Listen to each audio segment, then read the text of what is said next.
అని praise lord. దేవుని పరిశుద్ధ నామానికి మహిమ కలుగును గాక. మరొకసారి ఈ సాయంకాలం వేళ దేవుని యొక్క వాక్యాన్ని ధ్యానించడానికి, అలాగే ప్రభువుని గణపరచడానికి మనందరూ కలిసి దేవుని యొక్క సన్నిధానంలో కొంత సమయాన్ని దేవుని కొరకై ఏర్పాటు చేయడానికి దేవుడు ఇచ్చిన అవకాశం కొరకే నేను దేవునికి స్తోత్రాలు చెల్లిస్తున్నాను. మరి దేవుని యొక్క వాక్యంలో మనం చూసినప్పుడు కీర్తనల గ్రంథము 119వ కీర్తన 105వ వచనంలో మరి ఒక మంచి విషయాన్ని మనం ఇక్కడ చూడవచ్చు. అదేంటంటే 119వ కీర్తన 105వ వచనం, నీ వాక్యము నా పాదములకు దీపమును, నా త్రోవకు వెలుగునై ఉన్నది. మరి చీకట్లో మనం సంచరిస్తూ వెళ్తున్నప్పుడు మరి తప్పకుండా మన చేతిలో ఉన్నటువంటి ఆ యొక్క సెల్ ఫోన్లో ఉన్నటువంటి ఆ టార్చ్ను మనం ఆన్ చేసినప్పుడు, లేకపోతే టార్చ్ లైట్ మన చేతిలో ఉన్నప్పుడు, మన దగ్గర ఉన్నటువంటి ఆ యొక్క చిన్న ఇన్స్ట్రుమెంట్లో నుంచి వచ్చేటటువంటి ఆ యొక్క వెలుగే మరి మనం ముందుకు ఎలా అడుగులు వేసి ఆ చీకటిలో క్షేమంగా మరి ముందుకు వెళ్ళాలో ఆ వెలుగు మనకెంతగానో సహాయపడుతుంది. కాబట్టి దేవుని వాక్యము అటువంటిది అని కీర్తనకారుడు సెలవిస్తున్నారండి.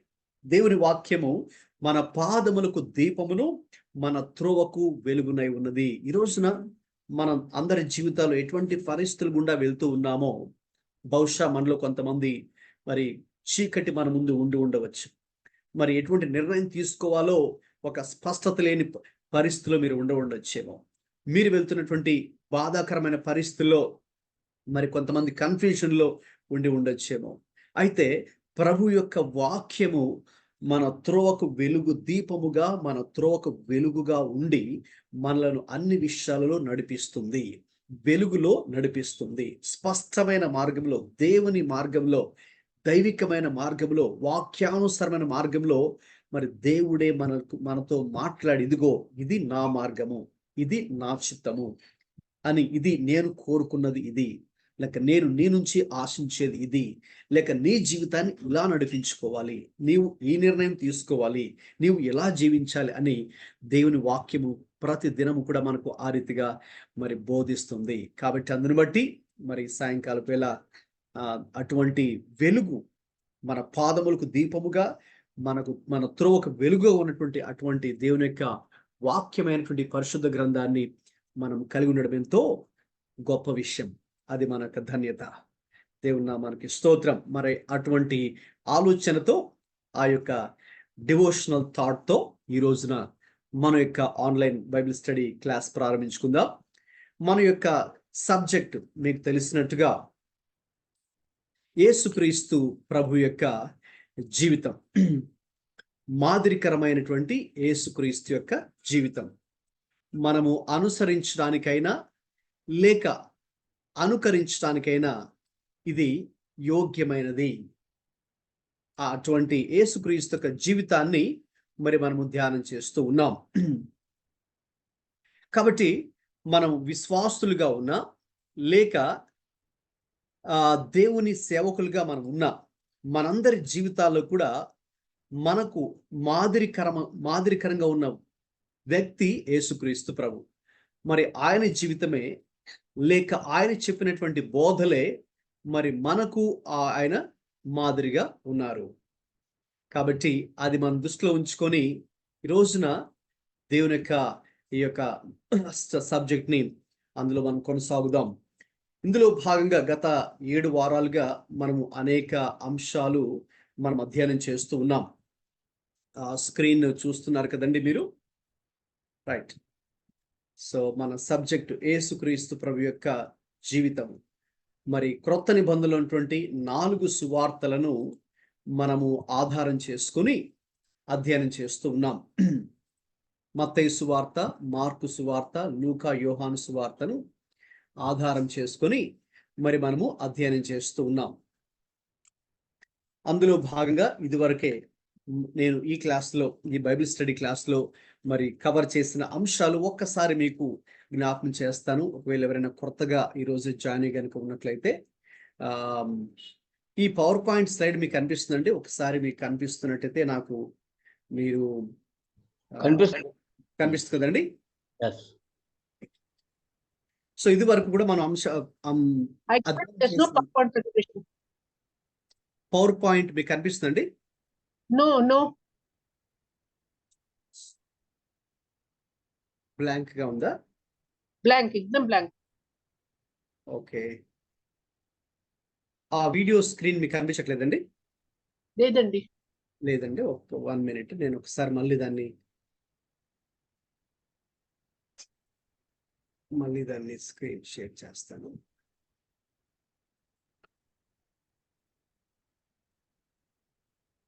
మీరు ఒకసారి స్టాప్ షేర్ చేసి మళ్ళీ ఒకసారి ఓపెన్ చేయండి.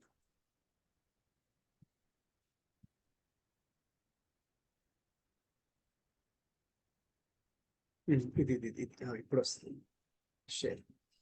ఇప్పుడు వస్తుంది. రైట్, ఇప్పుడు కనిపిస్తుంది కదండి? ఎస్ పాస్టర్ గారు, thank you so much. Choice of the 12 file, దాన్ని ఇప్పుడు మ్యాక్సిమైజ్ చేస్తాను. పెట్టాను, ఫుల్ స్క్రీన్ పెట్టాను.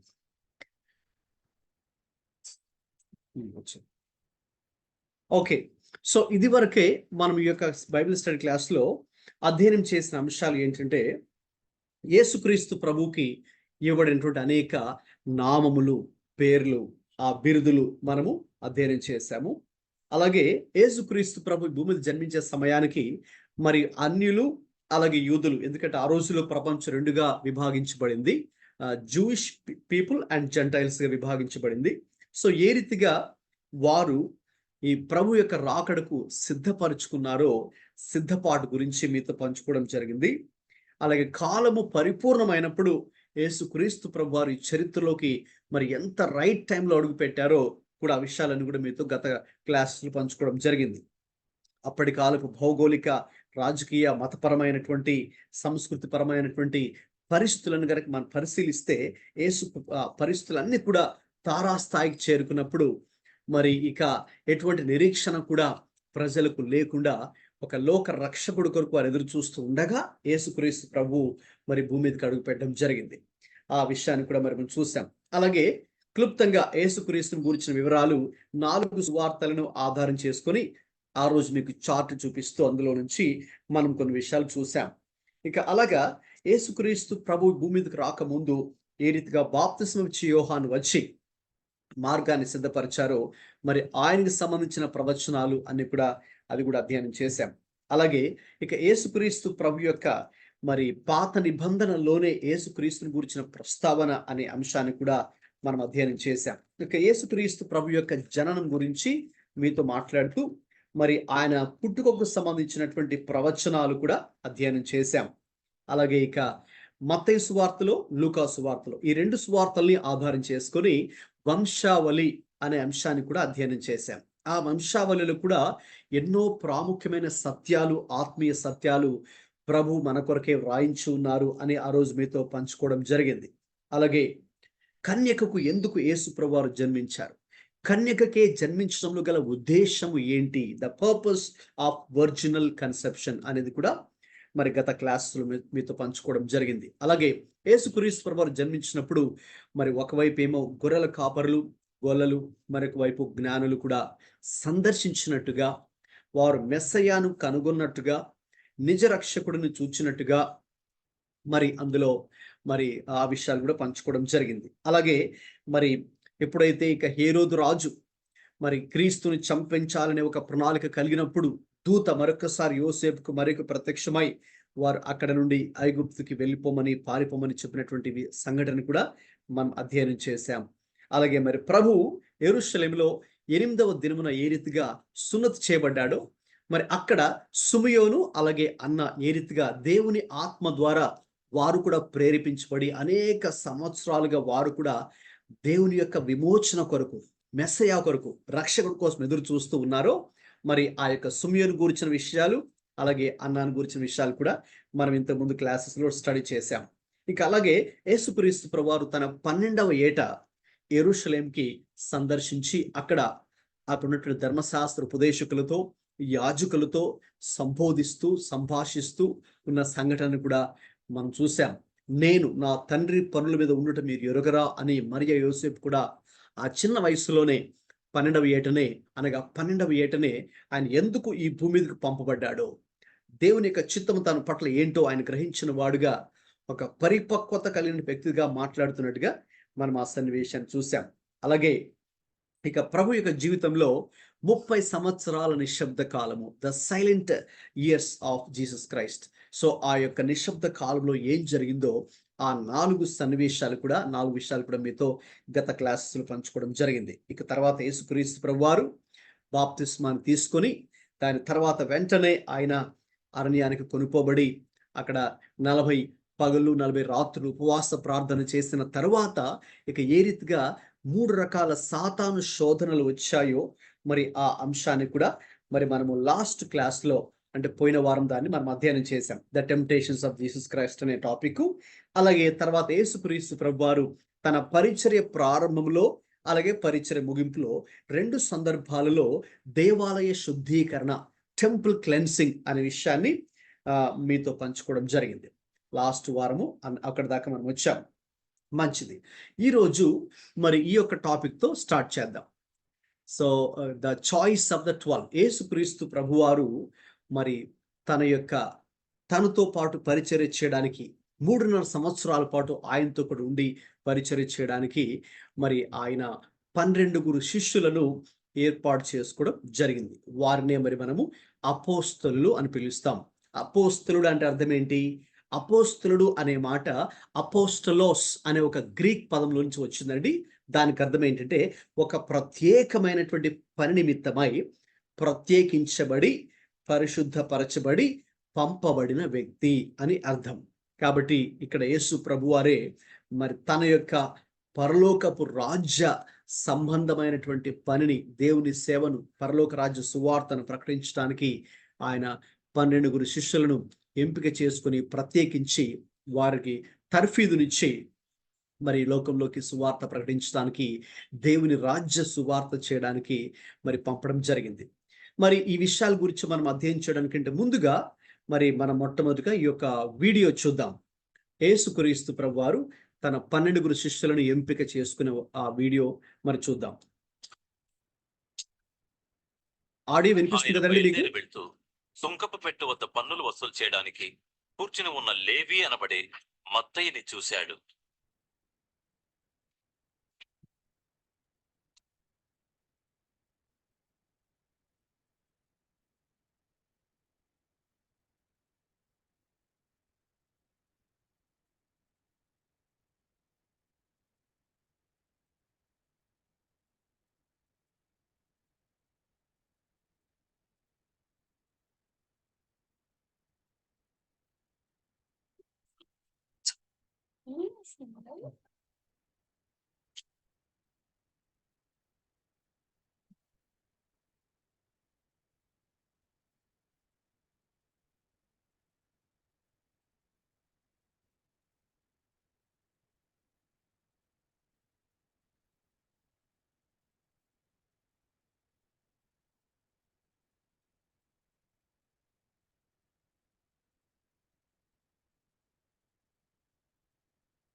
ప్రార్థించుటకు కొండ మీదకు వెళ్ళి ఆ రాత్రంతా దేవుని ప్రార్థిస్తూ గడిపినాడు.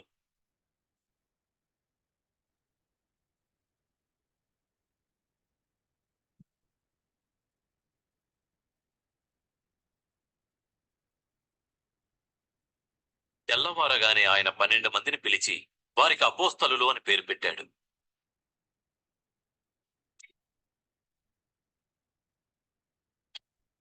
సీమోను, ఇతన్నే పేతురు అని పిలిచారు. అతని సహోదరుడు అంద్రెయ, యాకోబు,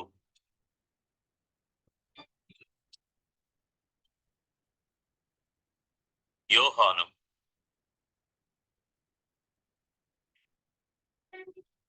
ఫిలిప్పు,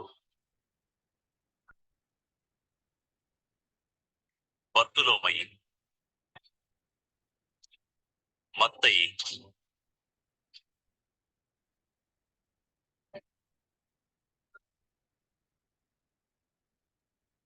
తోమా, అల్ఫయి కుమారుడు యాకోబు,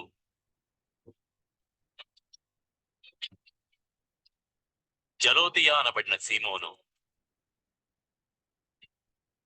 యాకోబు సహోదరుడు యూదా,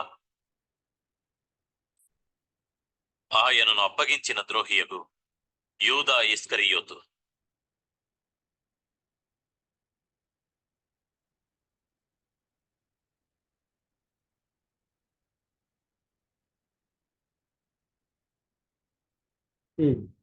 రైట్ అండి.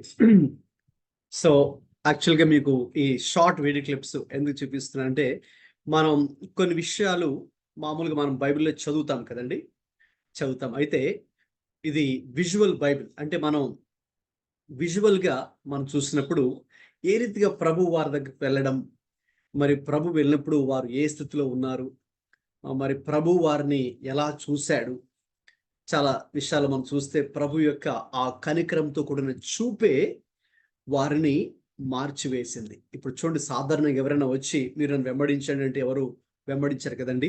అయితే ప్రభు వెళ్ళి, ముఖ్యంగా మీరు స్టార్టింగ్ లో చూశారు, మత్తయి ఆయన సుంకపు గుత్తదారుడు, is a tax collector. So tax collect చేస్తున్నప్పుడు ఆయన ఆఫీస్ టైంలో ఆ వర్కింగ్ అవర్స్ లో ప్రభు వారు వెళ్ళి మరి ఆయన వైపు చూశారు, అంతేనండి. ఏమీ పెద్దగా ఏం మాట్లాడలేదు, ఒకే ఒక మాట, నీవు నన్ను వచ్చి వెంబడించు అని. సో ఎప్పుడైతే ప్రభువారు మరి ఆయన కనికరముతో కూడిన చూపుతో మత్తయి వైపు చూశాడో, మత్తయిలో ఒక్కసారిగా ఏదో మరి తన హృదయంలో ఆత్మ సంబంధమైనటువంటి కార్యం జరిగింది. అసలు ఈయన ఎవరు, యేసుక్రీస్తు ఎవరు అనేది ఆయన గ్రహించారు.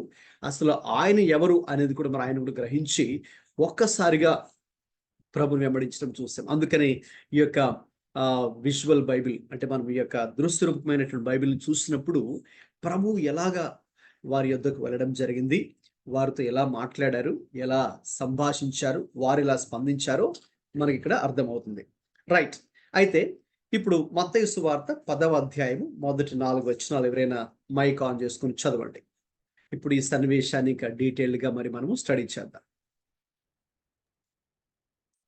ఆయన తన 12 మంది శిష్యులను పిలిచి, అపవిత్రాత్మల్ని వెళ్ళగొట్టుటకు, ప్రతి విధమైన రోగమును, ప్రతి విధమైన వ్యాధిని స్వస్థపరచుటకును వారికి అధికారం ఇచ్చెను. ఆ 12 మంది అపోస్తుల పేర్లు ఏవనగా, మొదటి పేతురు అనబడిన సీమోను, అతని సహోదరుడగు ఆంద్రేయ, జెబెదాయి కుమారుడగు యాకోబు, అతని సహోదరుడగు యోహాను, ఫిలిప్పు, బర్తలోమియు, తోమా, సుంకరి అయిన మత్తయి, ఆల్ఫయి కుమారుడగు యాకోబు, తద్దయిను, మారు పేరు గల లెప్పాయి, కనానీయుడైన సీమోను, ఆయన అప్పగించిన ఇస్కరియోతు యూదా. ఓకేనండి. మరి ఒకరు ఎవరైనా మార్కు సువార్త 3వ అధ్యాయము 13 నుంచి 19 వచనాలు చదవండి, మైక్ ఆన్ చేసుకొని.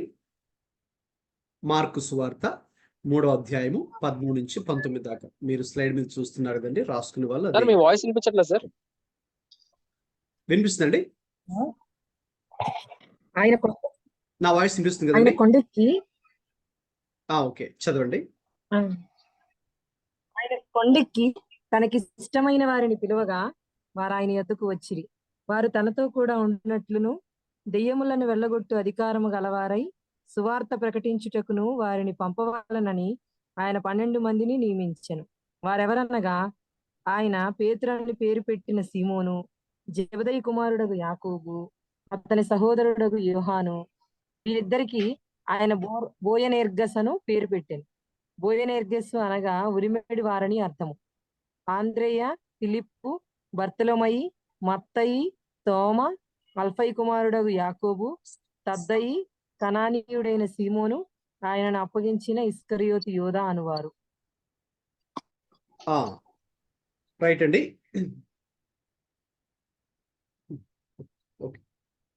ఈ మార్కు సువార్త 3వ అధ్యాయంలో మనం ఇప్పుడు చదువుకున్నాం కదా, ఈ వచనాలు ఒకసారి ఇప్పుడు మరి మనం ధ్యానం చేద్దాం. ఇందులో ఉన్నటువంటి ప్రాముఖ్యమైనటువంటి విషయాలు ఇక్కడ స్లైడ్ మీద మీరు చూస్తూ ఉన్నారు. ఒకవేళ ఎవరైనా నోట్బుక్ లో రాసుకోవాలనుకున్న వాళ్ళు ఆ రెఫరెన్స్ అయినా ఆ మెయిన్ పాయింట్ కూడా మీరు రాసుకోవచ్చు. గమనించండి, యేసు ప్రభువు యొక్క జీవితంలో ఆయన బహిరంగ సేవ ఇప్పుడు ఆయన ప్రారంభిస్తూ ఉన్నారు. బహిరంగ సేవ మనం తెలిసినట్టుగా సంవత్సరాలు కూడా మరి ఆయన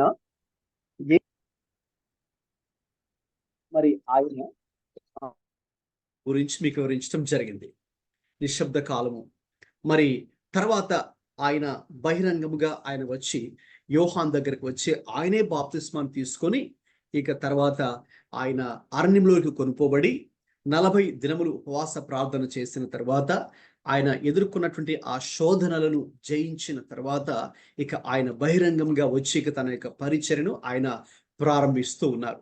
ఈ పరిచర్ను ప్రారంభిస్తుండగా ప్రారంభ దశలోనే ఆయన చేసినటువంటి ఒక ఈ కార్యం ఏంటి అంటే ఈ 12 శిష్యులను మరి ఆయన ఎంపిక చేసుకోవడం జరిగింది. ముఖ్యంగా మన మార్కు సువార్త 3:13లో వాస్తవంగా ఈ సన్నివేశాన్ని మనకు మత్తయి సువార్త, మార్కు, మిగతా సువార్తలు కూడా మనం చూడగలం. ఈ మార్కు సువార్త 3:13లో మనం చూసినప్పుడు ఆయన కొండ ఎక్కి తనకిష్టమైన వారిని పిలువగా వారు ఆయన యొద్దకు వచ్చిరి అని మరి మనకు చూస్తూ ఉన్నాం. సో యేసుక్రీస్తు ప్రభువు తన యొక్క పనిని చేయడానికి, తన యొక్క రాజ్యమును లేక రాజ్య సువార్తను ప్రకటించుటకు ఆయన మరి ఆయనే ప్రార్థనలో ఉండి, మనం చూస్తే మిగతా సువార్తలు కూడా ఉంటుంది, ఆయన ప్రార్థనలో ఉండి మరి ఆయన మరి లూకా సువార్త ముఖ్యంగా 6:12లో మనం కానీ చూస్తే లూకా సువార్త 6:12లో ఈ విషయం మనం చదవచ్చు. కాగా వారు బయలుదేరి మారుమనసు పొందవలనని ప్రకటించుచు. లూకా సువార్త 6:12 ఒకసారి చూడండి. లూకా సువార్త 6:12. ఆ దినముల యందు ఆయన ప్రార్థన చేయుటకు కొండకు వెళ్ళి దేవుని ప్రార్థించుటకు రాత్రి గడిపెను. గమనించండి. ఇక ఆయన యేసుక్రీస్తు ప్రభువారు శిష్యులను ఎంపిక చేయడానికంటే ముందుగా ఆయన ప్రార్థనలు గడిపినట్టుగా మనం చూస్తూ ఉన్నాం. లూకా సువార్త 6:12లో అది వ్రాయబడింది. సో ఒక ప్రాముఖ్యమైన పని ఆయన చేయడానికంటే ముందుగా తండ్రితో, దేవునితో ప్రార్థనలో ఆయన గడిపినట్టుగా మనం చూస్తూ ఉన్నాం. కాబట్టి ఇక్కడ మనం నేర్చుకునే ఒక ప్రాముఖ్యమైన విషయం ఏంటంటే, మన జీవితాల్లో ఏదైనా ఒక పని చేయబోయే ముందు అది ప్రాముఖ్యమైనదైనా కావచ్చు, లేక చిన్నదైనా కావచ్చు. ఇక్కడ ఒక లెసన్ ఏంటి అంటే, యేసుక్రీస్తు ప్రభువారి ద్వారా మనం నేర్చుకునే పాఠము, మరి దేవుని సన్నిధిలో గడిపి, ప్రార్థనలో గడిపి, దేవుని యొక్క సహవాసంలో ఉంటూ దేవుని యొక్క ఆలోచనను పొందుకొని ఆ ప్రకారంగా ఏదైనా మన జీవితాల్లో చేయవలసి ఉన్నది అనే ఒక పాఠాన్ని మనం యేసుక్రీస్తు ప్రభు ద్వారా ఇక్కడ నేర్చుకోవచ్చు. ఎందుకంటే ఆయనే ఈ 12 శిష్యుల్ని ఎంపికించడానికంటే ముందుగా ఆయన ఆ రాత్రి అంతా మనం చూస్తున్నాం కదండి. లూకా సువార్త 6:12లో అయితే మరి ఆయన రాత్రి అంతా కూడా ప్రార్థనలో గడిపి ఇక ఉదయం అయినప్పుడు ఆయన తన శిష్యులను పిలిచి అని అక్కడ మనం చూస్తున్నాం. ఆ వారిలో 12 మందిని ఏర్పరిచి వారికి అపోస్తలులు అని పేరు పెట్టెను. అపోస్తలులు కాబట్టి ఒక ప్రత్యేకమైన పని కొరకై ఆయన వారిని ప్రత్యేకించి, పరిశుద్ధపరిచి, వారిని నియమించి, వారికి అధికారాన్ని ఇచ్చి ఇక ఆయన బయటకు పంపడానికి ఆయన వారిని ఎంపిక చేస్తున్నట్టుగా మనం చూస్తూ ఉన్నాం. కాబట్టి అది దేవుని యొక్క ఎంపికగా మనం చూస్తూ ఉన్నాం. ఇక 14-15 వచనాల్లో మనం చూసినప్పుడు అక్కడ ఆయన ఎందుకు వారిని ఏర్పాటు చేసుకున్నారో మనకు ఆ విషయాలు అర్థమవుతాయి. ముఖ్యంగా మార్కు సువార్త 3:14-15లో యేసుక్రీస్తు ప్రభువారు ఎందుకు ఎంపిక చేసుకున్నారు. సరే, ఆ వచనాలు చదవడానికి ముందుగా ఎవరైనా మరి మీలో మరి ఆన్సర్ చేయొచ్చండి నేను అడిగే ప్రశ్నకు. యేసుక్రీస్తు ప్రభువారు తన శిష్యులను ఎందుకు ఎంపిక చేసుకున్నారు? ఎందుకు ఆయన శిష్యులను ఏర్పాటు చేసుకున్నారు, లేక నియమించారు, లేక పిలుచుకున్నారు? తెలిసిన వారు చెప్పండి, మైక్ ఆన్ చేసుకొని. సువార్త ప్రకటించడానికి. సువార్త ప్రకటించడానికి. ఇంకా ఎవరైనా చూడకుండా, ఆ వచనాలు చూడకుండా చెప్పాలి. మార్కు సువార్త 3:14-15 చదవకుండా చెప్పండి. దెయ్యములను వెళ్ళగొట్టాలని. దయ్యములను వెళ్ళగొట్టడానికి. మంచిది. ఇంకా అండి, any other answer? Why did Jesus choose or select the disciples?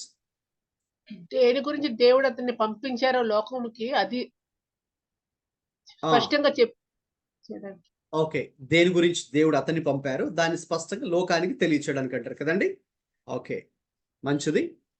ఇంకా ఎనీ అదర్ ఆన్సర్? ఓకేనండి, మీరు చెప్పిన ఆన్సర్స్ అన్ని కరెక్టే. అయితే ఇవి ప్రైమరీ పర్పస్ అయితే కాదు, ప్రాథమిక ఉద్దేశం కొరకైతే కాదు. మీరు ఇవన్నీ చెప్పినవి సెకండరీ పర్పసెస్. అంటే రెండవదిగానే మొదటి కారణం ఏంటి? మొదటి కారణం చూడండి, ఇప్పుడు మీరు చూడండి, మార్కు సువార్త 3:14 అక్కడ మనకి ఆన్సర్ ఉంది. ఎందుకు యేసుక్రీస్తు ప్రభువారు వారిని ఎంపిక చేసుకున్నారో మొదటి స్థానంలో ఏముందండి? What is there in the first place? వారు తనతో కూడా ఉండునట్లును అదండి, దెయ్యములను వెళ్ళగొట్టు దట్స్ ద ఫస్ట్ అధికారము థింగ్. గలవారు. మొట్టమొదటిది అదే అనమాట. వారు తనతో కూడా ఉండునట్లు. అది ఫస్ట్ ప్రయారిటీ. మొదటి ప్రాముఖ్యమైన ఉద్దేశం ఎందుకు ప్రభు వారిని ఎన్నుకున్నారంటే తనతో కూడా ఉండుటకు. ఓకేనండి, that they should be with him. Right? నేను అడిగినప్పుడు మీరు అన్నారు సువార్త ప్రకటించడానికి, దయ్యాలు వెళ్ళగొట్టడానికి, దేవుని రాజ్యాన్ని ప్రకటించడానికి. ఇవన్నీ కరెక్టే.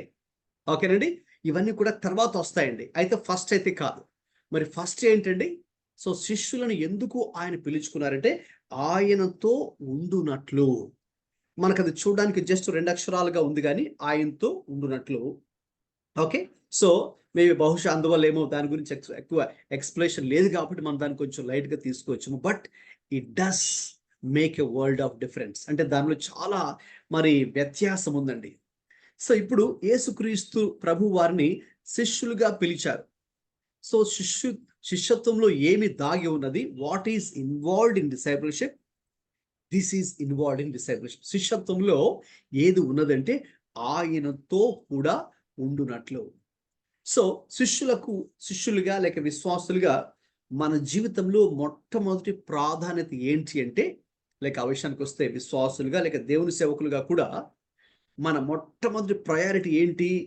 పరిచర్య చేయడం కాదు.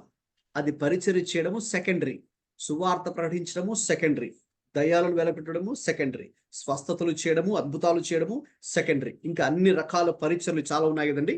మరి ఇవన్నీ ప్రభు ఇచ్చారు. అయితే ఇది సెకండరీ పర్పస్ గా మనం ఇక్కడ చూస్తున్నాం. అయితే ఆయన ఉద్దేశం ఏంటంటే మొట్టమొదటిగా వారు తనతో కూడా ఉండునట్లు, that they should be with him. ఇది చాలా ప్రాముఖ్యమైనది. ఆయన మొట్టమొదటిగా ఏం ఆశించారంటే, వాట్ డస్ ఇట్ మీన్? ఆయనతో కూడా ఉండునట్లు అంటే అర్థం ఏంటి? ఆయనతో సహవాసము చేయనట్లు, so that they can have fellowship with him. ఆయనతో ఉండడం అంటే అర్థం ఏంటంటే ఏదో ఆయన ఎక్కడికి వెళ్తే ఆయన వెనకాల వెళ్ళడము, అదే కాదు. అఫ్ కోర్స్ వాళ్ళు అదే చేశారు. ఆయన ఎక్కడికి వెళ్తే వీళ్ళు అక్కడికి వెళ్ళారు, ఆయన ఇక్కడ కూర్చుంటూ వీళ్ళు అక్కడే కూర్చున్నారు, ఆయన భోజనం చేసిన చోటు వీళ్ళు కలిసి భోజనం చేశారు. అయితే వీటన్నిటిలో కూడా ఏది చోటు చేసుకుందంటే సహవాసం, fellowship with Jesus Christ, relationship with Jesus Christ, friendship with Jesus Christ. యేసుక్రీస్తుతో సహవాసము అనేది చాలా ప్రాముఖ్యమండి. ఇది మనకు తర్వాత ఎలాగ అర్థమవుతుందంటే, యేసుక్రీస్తు ప్రభువు చనిపోయిన తర్వాత, పునరుత్థానుడైన తర్వాత, ఆరోహణుడైన తర్వాత ఇక శిష్యులు వారు లోకంలోకి ప్రవేశించి మరి వారు సువార్త ప్రకటిస్తూ ఉండగా ప్రజలు వాళ్ళని చూసినప్పుడు ఎలా వారిని ఐడెంటిఫై చేశారో మీకు ఒక విషయాన్ని చూపిస్తాను. చదవండి, అపోస్తుల కార్యాలు 4వ అధ్యాయము 13వ వచనం చదవండి. Book of Acts chapter 4 verse 13. అపోస్తుల కార్యాలు 4వ అధ్యాయము 13వ వచనం చదవండి. తెలుగైనా వారు ఇంగ్లీష్? పేతురు, యోహానుల ధైర్యమును చూచినప్పుడు వారు విద్య లేని పామరులను గ్రహించి ఆశ్చర్యపడి వారు యేసుతో కూడా ఉండిన వారని గుర్తెరిగిరి. గమనించండి, ఈ వచనంలో చివరి భాగం ఏముందండి? యేసుతో కూడా ఉండినవారు. యేసుతో కూడా ఉండిన వారిని ఎవరు గ్రహిస్తున్నారంటే బయటి వాళ్ళు. యేసు క్రీస్తు ప్రభు శిష్యులు, ముఖ్యంగా అక్కడ పేతురు, యోహానుల వారు అక్కడ యెరూషలేములో వాక్యాన్ని ప్రకటిస్తుండగా, సువార్తను ప్రకటిస్తుండగా మరి వారు ఎలా ఐడెంటిఫై చేస్తారంటే వీరు ఓహో యేసుతో కూడా ఉండిన వారు. They were with Jesus Christ. With Jesus Christ అంటే యేసుతో ఏదో కేవలం ఉండడం మాత్రమే కాదు. I told you this is fellowship. ఇది చాలా చాలా ప్రాముఖ్యమండి. చాలా మంది దీన్ని మిస్ చేస్తూ ఉంటారు. చాలా మంది సేవ చేసేవారు కూడా సాధారణంగా ఏమనుకుంటారంటే, మరి దేవుడు నన్ను పిలిచింది మరి సేవ చేయడానికి కాబట్టి, రైట్, మీరందరూ ఆన్సర్ కూడా చేసినట్టుగా కరెక్టే. సువార్త ప్రకటించడానికి, దయ్యాలు వెలగొట్టడానికి, ఒకనండి మరి సంఘములను స్థాపించడానికి, అనేక ప్రాంతాలకు ప్రయాణం చేయడానికి, అనేక మందిని రక్షణలోకి నడిపించడానికి, అనేకుల సమస్యలు తీర్చడానికి, మరి ఇవన్నీ కూడా ఉన్నాయి. ఇవన్నీ కూడా part of ministry. But if you see the primary focus, so మా ప్రాథమిక ఉద్దేశం ఏంటి అంటే, మనం ఇంకొక విషయాన్ని కూడా మీకు చూపిస్తాను. ఇప్పుడు యోహాను రాసిన మొదటి పత్రిక రండి. యోహాను రాసిన మొదటి పత్రిక 1వ అధ్యాయము మొదటి 3 వచనాలు చదవండి. ఈ మాటలు ఎవరు చెప్తున్నారంటే, యేసుక్రీస్తు యొక్క 12 శిష్యుల్లో మరి inner circle of Jesus Christ అని పిలుస్తాం. ఆ ఇన్నర్ సర్కిల్లో ముగ్గురే ఉన్నారండి. అంటే యేసుక్రీస్తు సన్నిహిత సహవాసం చేస్తున్నారు ముగ్గురు. ఆ ముగ్గురు పేర్లు తెలిసిన వాళ్ళు చెప్పండి, మైక్ ఆన్ చేసుకొని. 12 శిష్యుల్లో ఆయనతో సన్నిహితంగా ఉన్నవారు ముగ్గురే. ఎవరా ముగ్గురు? పేతురు, యోహాను, యాకోబు. పేతురు, యోహాను, యాకోబు. ఇంకొక ప్రశ్న అండి, ఆ ముగ్గురులో ఇంకా యేసుకి సన్నిహితంగా జీవించిన వ్యక్తి లేక యేసును రొమ్మున ఆనుకున్న శిష్యుడు అని ఎవరికి పేరండి? యోహాను.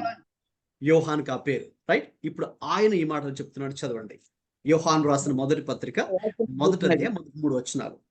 జీవవాక్యమును గూర్చినది ఆది నుండి ఏది ఉండెనో, మేము ఏది వింటిమో, కన్నులారా ఏది చూచుమో, ఏది నిదానించి కనుగొంటిమో, మా చేతులు దేనిని తాకి చూచెనో అది మీకు తెలియజేయుచున్నాము. ఆ జీవము ప్రత్యక్షమాయను, తండ్రితో ఉండి మాకు ప్రత్యక్షమైన ఆ నిత్య జీవమును మేము చూచి ఆ జీవమును గూర్చి సాక్ష్యం ఇచ్చుచు దానిని మీకు తెలియపరచుచున్నాం. మాతో కూడా మీకును సహవాసం కలుగునట్లు మేము చూచిన దానిని వినిన దానిని మీకును తెలియజేయుచున్నాము. మన సహవాసం అయితే తండ్రితో కూడాను ఆయన కుమారుడైన యేసు క్రీస్తుతో కూడాను ఉన్నది. చాలండి, థ్యాంక్ యూ బ్రదర్. గమనించండి, మన సహవాసము అయితే తండ్రితో కూడాను ఆయన కుమారుడైన యేసు క్రీస్తుతో కూడా ఉన్నది. గమనించండి, ఇక్కడ యేసు క్రీస్తుతో 3.5 సంవత్సరాలు. చెప్పండి సిస్టర్, రిపీట్ చేయండి సిస్టర్. హలో, రెఫరెన్స్ అండి. మొదటి యోహాను పత్రిక 1 John chapter 1, chapter 1, 1-3 అండి. Thank you so much. Okay అండి, ఇక్కడ గమనించండి, యేసుక్రీస్తు యొక్క 12 శిష్యుల్లో మరి ఆయనకు సన్నిహితంగా మెలిగిన వారు ముగ్గురు ఉన్నారని చెప్పాను. దాన్ని మనం ఇన్నర్ సర్కిల్ అని పిలుస్తాం. వారు పేతురు, యాకోబు, యోహాను. మళ్ళీ ఆ ముగ్గురులో ఇంకా యేసయ్యకు సన్నిహితంగా ఉన్న వ్యక్తి యోహాను, యేసు రొమ్మున ఆనుకున్న శిష్యుడు అని మనం పిలుస్తాం. మరి ఆయన చెప్తున్న మాటలు ఏంటంటే, మరి మా కన్నులు ఏవైతే చూచాయో, మా చేతులు దేన్ని నిదానించి తాకాయో, మా చెవులు ఏది ఆది నుంచి వింటూ ఉన్నామో, ఏది మేము వ్యక్తిగతంగా కనుగొన్నామో, ఎవరితో మేము సహవాసము చేశామో. కాబట్టి అదండి సహవాసం. ఆయనతో కూడా ఉండునట్లు ఆయన వారిని పిలుచుకున్నాడు, ప్రత్యేకించాడు, అపోస్తులుగా నియమించాడు అని చెప్పినప్పుడు యేసయ్య మనసులో ఉన్నటువంటి ప్రాముఖ్యమైనటువంటి ఉద్దేశం కూడా వారు ఆయనతో ఉండి ఏంటి సహవాసము చేయాలన్నది దేవుని యొక్క ఉద్దేశం. కాబట్టి మనల్ని ప్రభు ఎందుకు విశ్వాసులుగా లేక దేవుని సేవకులుగా లేక కామన్ వర్డ్ శిష్యులుగా ప్రభు పిలిచారంటే, మరి ఆయనతో మనము సహవాసం చేసేవారుగా ఉండాలి. ఆయనతో being with him. If you are with him then you can do something for him. ఓకేనండి. సో మనం ఆయనతో సహవాసం చేసే వారమైతేనే ఆయన కొరకు ఏదైనా మనం చేయగలము. ఆయనతో సహవాసం లేకపోతే ఇక ఆయన కొరకు ఏమీ చేయలేము. ఒకవేళ చేసిన దాని యొక్క ఇంపాక్ట్ అది అంత పెద్దగా ఏమి కూడా దాని యొక్క ప్రభావం అనేది ఏమి కూడా ఉండదు. కాబట్టి యేసుతో ఉండుట అనేది మనం ఈరోజు నేర్చుకునే చాలా ప్రాముఖ్యమైన విషయం. అందుకే మీకు అదే పేతురు యోహాను గురించి కూడా మనం చూసాం. ఏ రీతిగా వారు యేసుతో కూడా ఉండిన వారు అని బయట వాళ్ళు కూడా చూసి వాళ్ళను ఐడెంటిఫై చేయగలిగారు. మరి అదే యోహాను, మరి ఆయన చెప్పాలంటే తన వృద్ధాప్య దశలో ఆల్మోస్ట్ క్లోజ్ టు 90s లో ఆయన మరి ఆ మాటలు చెప్పగలుగుతూ తన వృద్ధాప్య దశ వరకు కూడా మరి ముఖ్యంగా యోహాను అయితేనండి యేసుక్రీస్తుతో సహవాసంలో కొనసాగిన వ్యక్తి. చాలా అద్భుతమైనటువంటి మరి వ్యక్తిగా మనం యోహాను చూడగలం. ఏ విషయంలో? క్రీస్తుతో మరి ఆయన కలిగినటువంటి సన్నిహిత సహవాసము.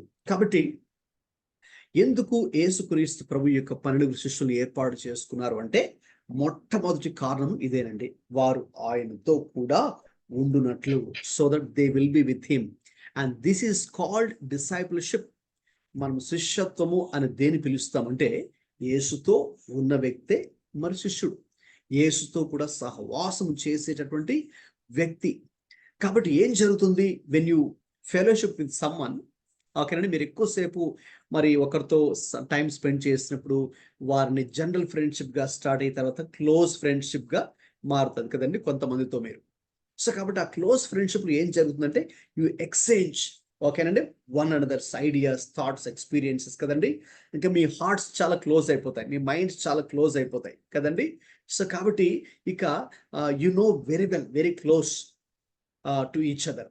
సో కాబట్టి ఆ రీతిగా శిష్యత్వంలో మనం ఉన్నప్పుడు దాని అర్థం ఏంటంటే యేసుతో కూడా అటువంటి సన్నిహిత సహవాసంలోకి మనం రావాలి. యేసయ్య హృదయం, యేసయ్య మనస్సు, యేసయ్య చిత్తం, యేసయ్య మార్గాలు అన్నీ కూడా మనం గ్రహించాలని ఆయన కోరుకుంటారు.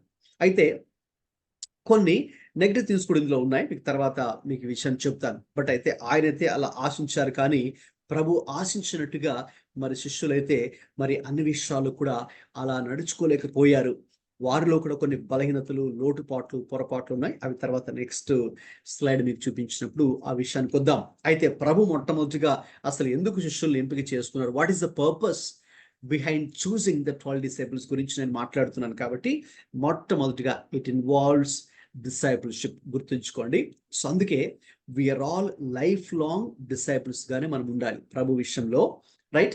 సో కాబట్టి మనకి వయస్సుతో సంబంధం లేకుండా, లేకపోతే జెండర్తో సంబంధం లేకుండా, మనకున్న ఎక్స్పీరియన్స్, నాలెడ్జ్, స్టేటస్ వాటితో సంబంధం లేకుండా we should be life long disciples for the lord Jesus Christ. So ఆయనతో మరి సహవాసం చేసే వ్యక్తులుగా ఉండాలి. ఇక ఆటోమేటిక్గా చూడండి, ఆటోమేటిక్గా ఆయనతో సహవాసం చేసే వారే, నేను చెప్పాను, those who are with him they can do something for him. ఆయన కొరకు ఏదైనా మరి వారు చేయగలరు.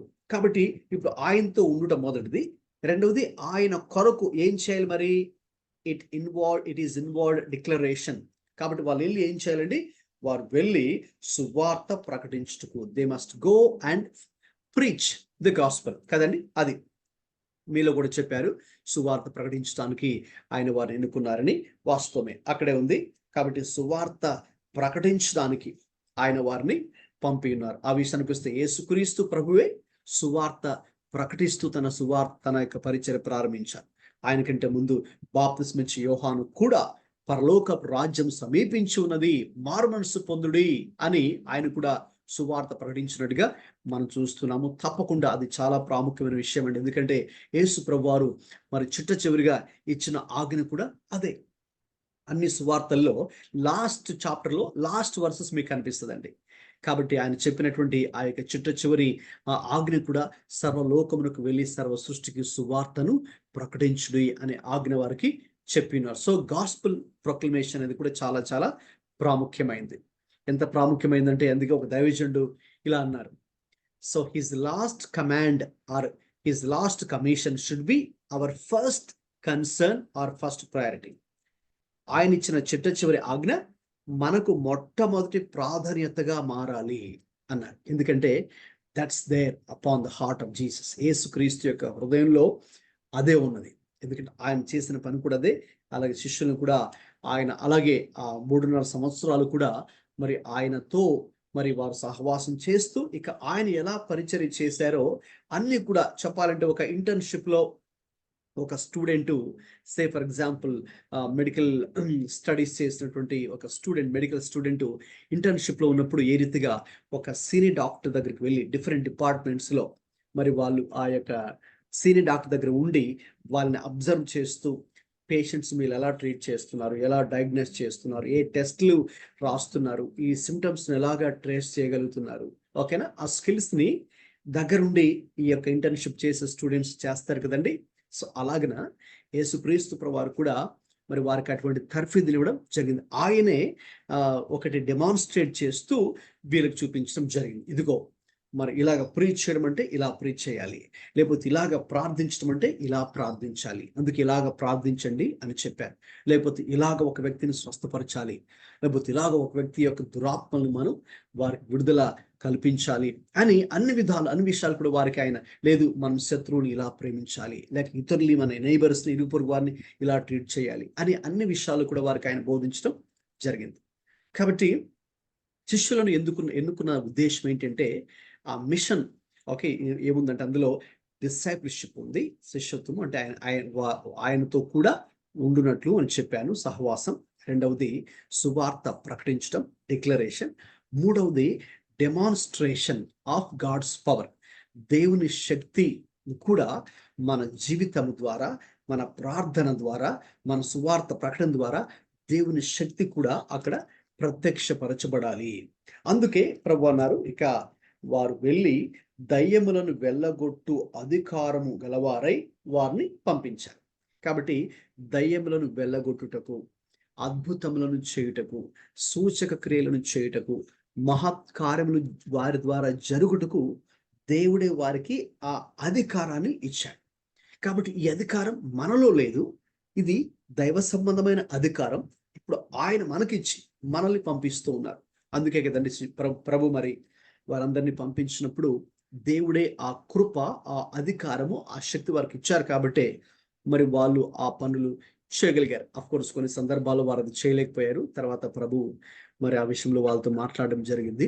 అయితే బేసిక్గా మరి ఆ శక్తి కూడా ప్రభువే వారికి ఇచ్చారు. కాబట్టి ఈ రోజున శిష్యులుగా, మరి సంఘముగా, విశ్వాసులుగా, లేక దైవ సేవకులుగా దేవుడే మనకు అటువంటి కృప అనుగ్రహించారు, అటువంటి అధికారం ఇచ్చారు. గమనించండి, ఇక్కడ ఆ వర్డ్ అధికారం చాలా ప్రాముఖ్యం. అందుకే ప్రభు వారు చిట్టచివరిగా వెళ్తూ కూడా ఆ గ్రేట్ కమిషన్ అని పిలుస్తాం, రైట్? సో ప్రభు వారు ప్రతి సువార్తలో చివరి అధ్యాయంలో ఉంటుందని చెప్పాను కదండి. సో అందులో ఇదిగో నేను మరి పరలోకం మీద, భూమి మీద నాకు సర్వా అధికారం నాకు ఇవ్వబడింది. సో నాకు ఇవ్వబడినటువంటి ఆ సర్వాధికారాన్ని ఇప్పుడు నా రిప్రజెంటేటివ్స్ గా మిమ్మల్ని పంపిస్తున్నాను. కాబట్టి లోకంలోకి ఇప్పుడు మీకు ఆ అధికారాన్ని ఇస్తూ ఉన్నాను. కాబట్టి గమనించిన ఒకసారి ఆలోచించండి, దేవుడు చాలాసార్లు మనం అనుకుంటాం, మరి నేనంతటి వాడినండి, నా వల్ల ఏమవుతుందండి, నేనేమి సేవ చేయలేనండి, లేకపోతే నేను చదువుకోలేదండి, లేకపోతే నేను పేదవాడినండి. అలాగా మనం విశ్వాసులైనా లేక దేవుని సేవ చేసేవారైనా అలా అనుకుంటాం. కానీ right, some sort of inferiority complex, న్యూనతా భావాన్ని కలిగి ఉంటాం. కానీ వాస్తవంగా గమనించండి, ప్రభు అయితే మనందరికి కూడా ఆయన అధికారాన్ని మనకిచ్చారు. ఆయన అధికారాన్ని మనకి ఇచ్చారు. అందుకే who you are in Christ is very important. అది మనం చూడాలి.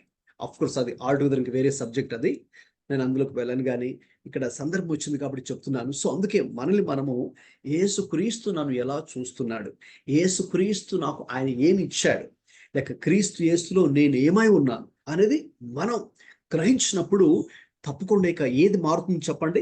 మన ఆలోచన విధానమే మారిపోతుంది, మనం ప్రవర్తించే విధానమే మారిపోతుంది, మనం నడుచుకునే విధానమే మారిపోతుంది, లేక మనం సేవ చేసే విధానమే మారిపోతుంది. అంటే క్రీస్తులో నేనేమై ఉన్నాను, క్రీస్తు నాకు ఏది అనుగ్రహించాడు, క్రీస్తు నన్ను ఎందుకు ఎన్నుకున్నాడు, నేను ఆరాధించే దేవుడు ఎవరు, నేను ఎవరి సువార్త ప్రకటిస్తూ ఉన్నాను, ఎవరికి రిప్రజెంటేటివ్గా ఉన్నాను, రైట్? సో వీఆర్ అంబాసిడర్స్ అని పౌలు గారు అంటారు.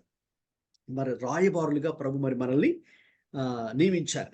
రాయబారులు అంటే అర్థం ఏంటంటే ఒక మరి సంస్థని, ఒక దేశాన్ని, ముఖ్యంగా అందుకే మనం ఎంబసీ అంటాం కదండి. మనం విదేశాలు వెళ్ళాలంటే we must go through embassy, consulate. కాబట్టి ఆ దేశానికి సంబంధించినటువంటి అధికారులు రాయబారులు వారు. సో కాబట్టి అంటే ఆ దేశాన్ని వారు ఇక్కడ ఉండి రిప్రజెంట్ చేస్తూ ఉన్నారు. తర్వాత వారికి సర్వ అధికారము ఇవ్వబడింది. సో వారికి ఇవ్వబడిన ఆ అధికారాన్ని దృష్టిలో ఉంచుకొని నిర్ణయాలు వాళ్ళు చేస్తారు. ఎవరికి వీసా ఇవ్వాలి, ఎవరికి వీసా ఇవ్వకూడదు అనేది వారికి ఇవ్వబడిన ఆ అధికారం చొప్పున నిర్ణయం తీసుకుంటారు. So that means they are very powerful in a way కదండి. వాళ్ళు చాలా influential people, also powerful. So ఎందుకు? వారికి అధికారం ఇవ్వబడింది కాబట్టి. అధికారం లేకపోతే వాళ్ళు కూడా సామాన్యులే. So same way we're given authority from heaven, from Jesus. That's a wonderful thing. So అది కూడా మరి మనము గుర్తుంచుకోవాలి. ప్రభువు మనకు అధికారం ఇచ్చి ఉన్నారు. సో ఎందుకు అధికారం ఇచ్చి ఉన్నారు అంటే, మరి ఆయన నామాన్ని గణపరచడానికి, ఆయన రాజ్యాన్ని కట్టడానికి, ఆయన సువార్త ప్రకటించడానికి, ఆయనతో సహవాసం చేయడానికి, కానీ మళ్ళీ ఆ అధికారాన్ని దుర్వినియోగం చేసుకోకూడదు. అది కూడా మళ్ళీ ఉంది, right? We should not misuse the authority, power, privileges, resources that we have. ఎందుకంటే కొంతమంది అలా చేస్తున్నారు కూడా. మీరు కూడా చూస్తుండొచ్చు, కొంతమంది వారికి ఇవ్వనటువంటి అధికారాన్ని కానీ అవకాశాలని కానీ వారు దుర్వినియోగం చేస్తూ ఉంటారు. అయితే మనం అలా ఆ రీతిగా చేయకూడదు. గమనించండి, నెక్స్ట్ స్లైడ్లో మనం చూసినప్పుడు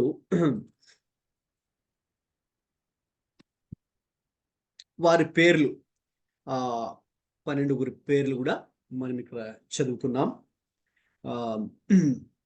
పేతురుగా మార్చబడినటువంటి సీమోను, యాకోబు, యోహాను, ఆంద్రయ, ఫిలిప్పు, యూదా ఇస్కరియోతు, మత్తయి, తోమా, అల్ఫై కుమారుడైన ఇంకొక యాకోబు, బర్తులమయి,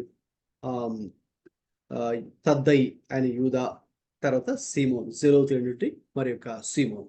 సో ఈ 12 పేర్లు మనం చూసాము. ఆ వీడియోలో కూడా వాళ్ళని చూసాం. అయితే ఇప్పుడు వాళ్ళ నేమ్స్ వెనుక మనం చూడవలసింది వాళ్ళ నేచర్ కూడా మనం చూసినట్టయితే, అంటే వాళ్ళ స్వభావం ఒక్కొక్కరు ఒక్కొక్క రీతిగా మనకు కనిపిస్తారు. నేను చెప్పాను ఇంతకు ముందే మీతో, మరి శిష్యుల్ని ప్రభు అయితే ఒక ఉద్దేశంతో ఎన్నుకున్నారు.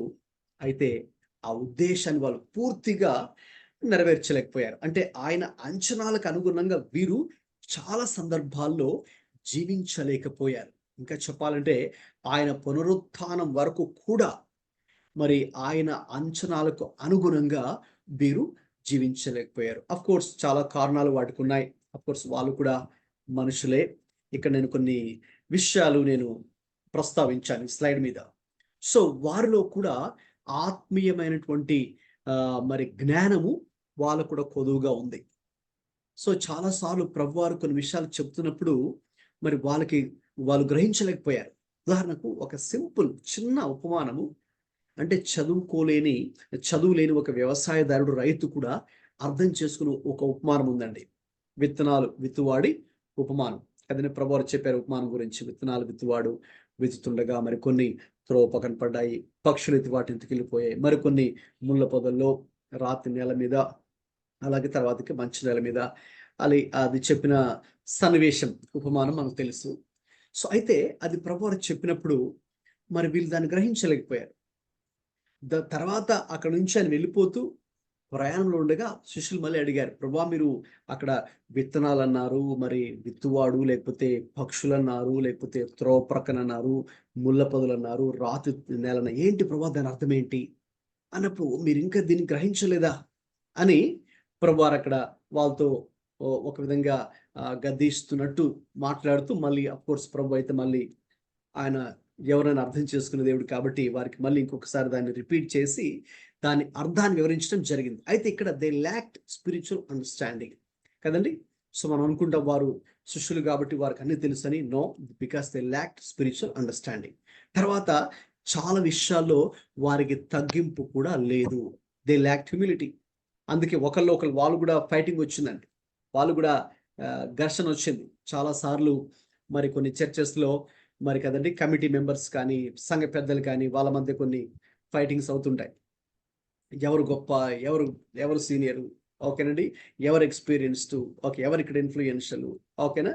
సో వాళ్ళే మరి ఆ విషయంలో పెద్ద ఇష్యూ చేసి గొడవ పడుతూ ఉంటారు కదండి. సేమ్ శిష్యులు కూడా అలా గొడవ పడ్డారు. So they lacked humility.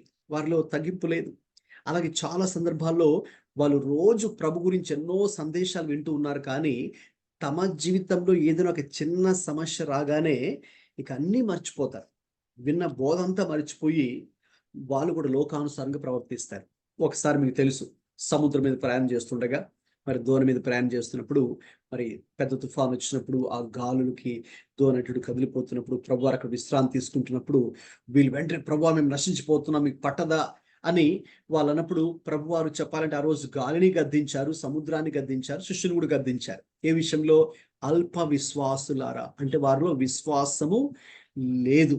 ఒకవేళ ఉన్నా అది అల్పంగా ఉంది. So they lacked faith.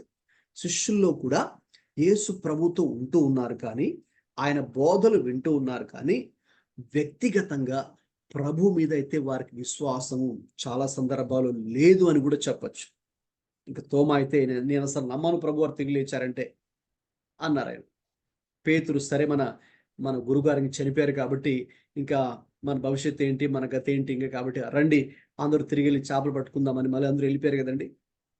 లేకపోతే ఆయన సిలువ వేస్తున్నప్పుడు అందరూ ఎక్కడ ఉన్నారని భయపడిపోయి వాళ్ళు గదిలోకి వెళ్ళిపోయి వాళ్ళు తలుపులు వేసుకొని వాళ్ళు ఉన్నారు. ఎవ్వరు కూడా రాలేదు ఎక్సెప్ట్ జాన్, యోహాను తప్ప. యోహాను ఒక్కడే అక్కడ సిలువ దగ్గర ఉన్నారు. సో వారిలో సమర్పణ కూడా లేదు. They lacked commitment. తర్వాత దే ల్యాక్డ్ పవర్. మరి ఒక వ్యక్తి ఉన్నాడు, అతని కుమారుడు ఉన్నప్పుడు మరి ఆ కుమారుడికి అనారోగ్యం చేత దురాత్మ చేత పీడించబడుతుండగా మరి అతన్ని వారి తీసుకొచ్చినప్పుడు వారు ప్రార్థించి స్వస్థపరచలేకపోయారు. అయితే ఎందుకు? They lacked faith and they lacked power also. So కాబట్టి వారిలో ఆ శక్తి లేదు, సమర్పణ లేదు, విశ్వాసము కొదువుగా ఉంది, తగ్గింపును లేదు. కాబట్టి చాలా సార్లు అనవసరమైన ఇష్యూస్లోకి వెళ్తూ ఉన్నారు. Right, they are getting into trouble. కాబట్టి దే ఆర్ మిస్సింగ్ పాయింట్. అంటే యేసు ప్రభు అయితే ఒక ఉద్దేశంతో చెప్తుంటే వీళ్ళు దాన్ని గ్రహించుకోకుండా వీరు దాన్ని ఇంకొక యాంగిల్లో అర్థం చేసుకోవడం, లేక మిస్అండర్స్టాండ్ చేసుకోవడం. అంతే కదండి. చాలాసార్లు ఏం జరుగుతుందంటే మనం కూడా ఒక విషయాన్ని చెప్తున్నప్పుడు మనం అర్థం చేసుకున్నారులే అనుకుంటాం, కానీ చివరికి జరిగేది ఏంటంటే అర్థం కాదు, అపార్థం చేసుకుంటారు. So they have not understood, they have misunderstood. So that gets in to lot of trouble. So కాబట్టి ఈ శిష్యులు కూడా చాలాసార్లు ఆ పాయింట్ ఏంటో మిస్ చేశారు. అంటే ప్రభువారు ఒక బోధ చేసినప్పుడు, ఒక ఉపమానం చెప్పినప్పుడు మరి దాన్ని మెయిన్ పాయింట్ ఏంటో గ్రహించలేకపోయారు. సో కాబట్టి ప్రజలు కూడా చాలాసార్లు విసుక్కున్నారు. చిన్నపిల్లల్ని తీసుకొని వస్తుంటే వాళ్ళని ఇబ్బంది పెట్టారు, వాళ్ళని అరిచారు. లేక భిక్షకుడు దగ్గరికి వస్తూ ఉంటే అడుక్కునేవాడు, దగ్గర రావద్దు, వెళ్ళిపోమని అరవడము, చిన్నపిల్లల్ని దగ్గరికి రానివ్వకుండా అరవడము. కాబట్టి వాళ్ళు ఆ విషయంలో కూడా తప్పిపోయారు. ఇక కొన్నిసార్లు కొన్ని తప్పు విషయాలు చెప్పారు. నువ్వు గొప్ప, నేను గొప్ప అన్నట్టుగా మాట్లాడుకున్నారు. సో కాబట్టి చూడండి, ఎన్నో ఫెయిల్యూర్స్, ఎన్నో ప్రాబ్లమ్స్. ఒక మాటలో చెప్పాలంటే శిష్యుల జీవితంలో కూడా ఎన్నో మరి వైఫల్యాలు, పరాజయాలు ఉన్నాయి, తప్పిదములు, బలహీనతలు, పొరపాట్లు, లోటుపాట్లు ఉన్నాయి. అయితే గొప్ప విషయం ఏంటంటే మరి in spite of their weaknesses the lord used these men to turn the world up side down. Okay, మీకు ఆ స్లైడ్ కనిపిస్తుంది కదా? ఓకే. సో దేవుని మహిమ కొరకు వీరిలో అటువంటి బలహీనతలు, లోటుపాట్లు, పొరపాట్లు ఉన్నప్పటికీ కూడా ప్రభువే వారిని సరిచేసి, సిద్ధపరిచి, వారిని పరిశుద్ధపరిచి తన యొక్క మహిమార్థమై వాడుకొని వీరి ద్వారా అసలు భూమి తల్లక్రిందులయ్యేటట్టుగా దేవుడు వీరిని మార్చాడు.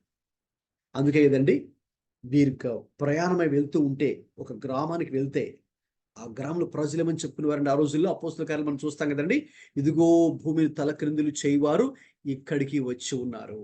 అంటే చూడండి, ఆ ఫ్రేజ్ భూమిని తలక్రిందులు చేయవారు అంటే దేవుడు వారు అంత పవర్ఫుల్ గా కూడా మరి చేసి ఉన్నారు. మరి ఒకప్పుడైతే వారు అలా లేరు. మరి ప్రభువే ఎంతో సహనంతో సుమారు 3.5 సంవత్సరాలు కూడా ఆయన వారితో ఉంచుకొని అన్ని విషయాలు వారికి బోధిస్తూ చాలా సహనంతో మరి ఆయన నేర్పిస్తూ మరి వాళ్ళు ఎలా జీవించాలి, ఎలా మాట్లాడాలి, ఎలా ప్రవర్తించాలి, ఎలా పరిచయం చేయాలి, అన్ని విషయాలు కూడా మనం ఎలాగైతే చిన్నపిల్లలకి మనం అన్ని విషయాలు వారికి తెలియనప్పుడు నేర్పిస్తూ ఉంటామో అలాగా ప్రభు కూడా ఆ విధంగా తన శిష్యులకు అన్ని విషయాలు కూడా నేర్పించి బోధించి వారిని సిద్ధపరిచినట్టుగా మనము చూస్తూ ఉన్నాం, గమనించండి. సో కాబట్టి దీన్ని బట్టి చూస్తే వారిలో బలహీనతలు, పొరపాట్లు ఉన్నప్పటికీ కూడా మరి ప్రభు దానిని సరిచేసి వారిని సిద్ధపరిచినట్టుగా మనం చూస్తూ ఉన్నాం. ఇక తర్వాత వాస్తవంగా చెప్పాలంటే పునరుత్థానము అయ్యేంత వరకు కూడా, పునరుత్థానం తర్వాత కూడా వారు ఇంకా భయంలో ఉన్నారు.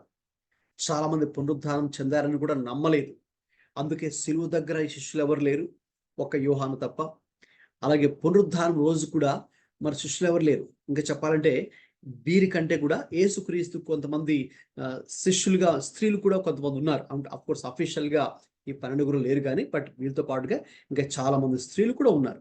సో వారు కూడా దేవుని యొక్క సేవ చేసేవారు, వారు కూడా అనేక మందిని ప్రభు దగ్గర నడిపించేవారు, వారు కూడా ఆయన్ని అనుసరించినట్టుగా చూస్తున్నాం. ఇంకా చెప్పాలంటే శిలువ దగ్గర ఉన్నది చెప్పాలంటే స్త్రీలే ఉన్నారు, స్త్రీలైన శిష్యులు శిలువ దగ్గరే వారే ఉన్నారు. యోహాను కూడా ఉన్నాడు. తర్వాత నెక్స్ట్ పునరుద్ధానం దగ్గర చూస్తే ఇంకా అందరూ మరి స్త్రీలే ఉన్నారు.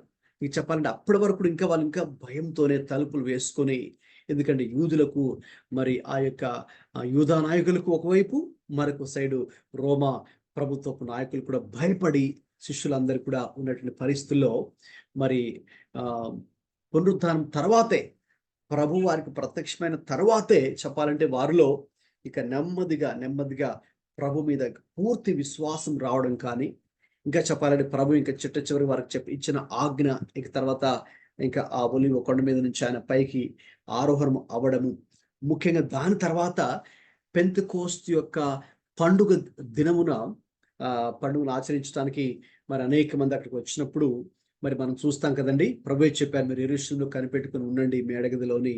మరి శిష్యులు మిగతా స్త్రీలు అందరూ కలిసి, విశ్వాసులు కలిసి ప్రార్థన చేస్తూ ఉండగా దేవుని యొక్క ఆత్మ, వారి పరిశుద్ధాత్మ చేత నింపబడ్డారు. దేవుని శక్తి చేత నింపబడిన తర్వాతే అప్పుడు వారిలో గొప్పగా నిజంగా చెప్పాలంటే ధైర్యం మరి కలిగింది, వారిలో భయం పోయింది. ఇక అన్ని కూడా తమ యొక్క తప్పులు గుర్తించారు, తెలుసుకున్నారు, సరి చేసుకున్నారు. ఇక ఒక్కసారిగా ఒక సమర్పణ స్థాయి వారిలో పెరిగింది. వారిలో ఇంకా ఆ రోజు నుంచి వారు ఇంకా చాలా డిఫరెంట్గా మారిపోయారు. యేసుక్రీస్తు యొక్క పునరుద్ధానము తర్వాత పెంతెకోస్తు యొక్క దేవుని శక్తి చేత నింపబడినటువంటి అనుభవం ద్వారా ఇక దాని తర్వాత మనం కంప్లీట్గా డిఫరెంట్గా మనం చూస్తాం. అప్పటి వరకు పేతురు ఒకలాగా ఉన్న వ్యక్తి, పేతురు మరి 3 సార్లు బొంకాడు కదండి. యేసుక్రీస్తు ఎవరో నాకు తెలియదని, అది కూడా ఎవరో ఒక రాజు అడిగిన ప్రశ్న కాదు, లేదు సైనికుడు అడిగిన ప్రశ్న కూడా కాదు, ఒక చిన్న పాప అడిగిన ప్రశ్నకు కూడా మీరు కూడా యేసుతో కూడా ఉన్నారు కదా ఆయనతో కలిసి అన్నదానికి కూడా అతడు భయంతో లేదు నాకు ఆ యేసు ఎవరో తెలియదని 3 సార్లు బొంకాడు మనకు తెలుసు. సో అయితే పునరుత్థానము తర్వాత యేసుక్రీస్తు ప్రభు వారికి తనను తాను బయలుపరుచుకున్న తర్వాత the revelation of resurrection and also the infilling of God's power on the day of Pentecost, ఆ 2 అనుభవాలు కూడా ఇంకా వారి జీవితాన్ని సంపూర్తిగా మార్చివేసాయండి. మార్చివేసిన తర్వాత ఇక మనము బైబిల్లో చదవం కానీ ఇక తర్వాత ఒక్కొక్కరు ఏ రీతిగా క్రీస్తు కొరకు హతసాక్షులుగా చనిపోయారో ఆ యొక్క వివరాలే ఈ స్లైడ్ మీరు చూస్తున్నారు. ఒక్కొక్కరు మొత్తం అందరూ కూడా 12 కూడా. సో మరి అందులో భాగంగా మరి మొట్టమొదటిగా హతసాక్షిగా చనిపోయిన వ్యక్తి యాకోబు. మరి ఇతడు హేరోదు చక్రవర్తి ద్వారా సుమారు క్రీస్తు శకం 44 నుంచి 45లో మన చరిత్రలో మనం చూసినప్పుడు అఫ్ కోర్స్ అది మనకు అపోస్తల కార్యాలు కూడా ప్రస్తావించబడింది యాకోబు యొక్క మరణం గురించి. తర్వాత పేతురు అలాగే పేతురు భార్య కూడా తల క్రిందులుగా మరి సిలువేయబడి 64 క్రీస్తు శకం 64లో చనిపోబడ్డారు. వాస్తవంగా అతన్ని మామూలుగా సిలువేస్తూ చంపుతూ ఉంటే లేదు మరి నన్ను నా ప్రభు లాగా నేను కూడా సిలువేయబడ్డానికి నాకు అంత అర్హత లేదు కాబట్టి నన్ను తలకిందులుగా సిలువేసి చంపండి అని ఆయన అడిగారు. ఆ రోజులు మీకు తెలుసు, రోమీలు చాలా క్రూరత్వానికి మారు పేరు కాబట్టి మొదటి చెప్పాలంటే మొదటి 400 సంవత్సరాల వరకు కూడా కాన్స్టంటైన్ అనే ఒక చక్రవర్తి వచ్చేంత వరకు కూడా సుమారు 10 మంది రోమా చక్రవర్తులు చాలా భయంకరంగా చిత్రహింసలు పెట్టినట్టుగా మనం చూస్తాం. చాలా భయంకరంగా వాళ్ళని చిత్రహింసలు చేశారు. సో అందులో భాగంగానే వీళ్ళందరూ కూడా ప్రభు కొరకు అనేక శ్రమలు అనుభవించి మరి చివరికి అందరూ హతసాక్షులుగా మరణించారు. సో మొదటిగా యాకోబు చనిపోయాడు. నెక్స్ట్ పేతురు తలకిందులుగా సిలువబడ్డాడు తన భార్యతో కలిపి. నెక్స్ట్ ఆంద్రేయ సుమారు క్రీస్తు శకం 70లో మరి ఆయన కూడా ఒలీవ చెట్టు దగ్గర ఆయన కూడా ఉరి వేయబడి చంపబడ్డాడు. నెక్స్ట్ తోమా మనందరికి తెలుసు, ఆయన మన దేశానికి వచ్చారు. క్రీస్తు శకం 52లో ఆయన మన దేశానికి వచ్చారు. మన సౌత్ ఇండియా, కేరళ అలాగే తమిళనాడు ప్రాంతాల్లో అనేక స్థలాలకు ఆయన ప్రయాణం చేసి సువార్త ప్రకటించి ఈరోజు కూడా మీరు చెన్నైకి వెళ్తే మీరు చూడొచ్చు సెయింట్ థామస్ మౌంట్ ఉంది, ఆయన చంపిన స్థలము. తర్వాత ఆయన తీసుకొచ్చి ఇంకో చోటు పెట్టారు కొంతకాలం. సో అక్కడ కూడా ప్రజెంట్ ఒక చర్చ్ ఉంది. సో అక్కడ కూడా మరి ఆ స్థలంలో మరి ఆయన చంపబడ్డాడు. అది సుమారు క్రీస్తు శకము 70లో ఆయనని ఈ కాళికాదేవి పూజారులు మరి త్రిశూలం తీసుకొని వచ్చి త్రిశూలాలతో ఆయన కూడా పొడిచి చంపివేశారు. ఎందుకంటే అప్పటికే చాలా మంది హైందవులు మరి ప్రభుని ఎరిగారు. ఆయన పరిచర్య ద్వారా, ఆయన సువార్త ద్వారా, ఆయన జీవితం ద్వారా మరి అది జీర్ణించుకోలేని వీరు మరి అతన్ని హతమార్చి ఆ రీతిగా తోమా మన దేశంలోనే హతసాక్షిగా చనిపోయారు. తర్వాత క్రీస్తు శకం 54లో మరి ఫిలిప్ కూడా చాలా చిత్రహింసలు పెట్టబడి ఆయన కూడా సిలువేయబడి చంపబడ్డాడు. ఇక తర్వాత క్రీస్తు శకం 60 నుంచి 70 మధ్యలో మత్తయి, మీరు చూసారుగా వీడియోలో, మత్తయి ఆ ట్యాక్స్ కలెక్టర్, సుంకపు గుర్తుదారుడు, మరి ఆయన కూడా మరి నాడార్ అనే ఒక ప్రాంతంలో మరి ఆయన కూడా శిరచ్ఛేదనం చేయబడి చంపబడ్డాడు. తర్వాత నతానియేలు అయితే చాలా భయంకరంగా క్రీస్తు శకం 70లో ఆయన చర్మాన్నంతా ఒలిచి వేసిన తర్వాత అప్పుడు ఆయన సులువేసి చంపారు. తర్వాత ఇంకొక యాకోబు ఉన్నాడు కదండి. సో మరి అతను కూడా మరి ఆ రోజుల్లో మరి బట్టలు తయారు చేసేవారు, బట్టలకి రంగులు అద్దేవారు. వాళ్ళందరూ ఒక ఇన్స్ట్రుమెంట్ వాడేవారు. సో ఆ పెద్ద ఆయుధంతో దాన్ని వాళ్ళు కొట్టి అతన్ని చంపారు. సీమోను, జెలోతీయుడైన సీమోను సుమారు 74 క్రీస్తు శకంలో కూడా ఆయన కూడా హతసాక్షిగానే మరణించాడు. తర్వాత యూదా తద్దయి ఆయన కూడా కొట్టబడి చంపబడ్డాడు సుమారు క్రీస్తు శకము 72లో. ఇక తర్వాత మనకు తెలుసు ఇస్కరియోతు యూదా, మరి అతడు ఊరు పెట్టుకోవడం జరిగింది.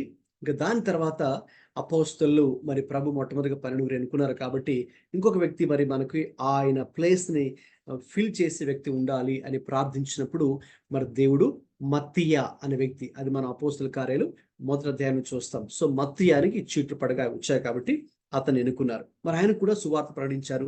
మరి ఆయన కూడా రాళ్ళతో కొట్టబడి మరి తర్వాత సిలువ కూడా వేశారు అతన్ని.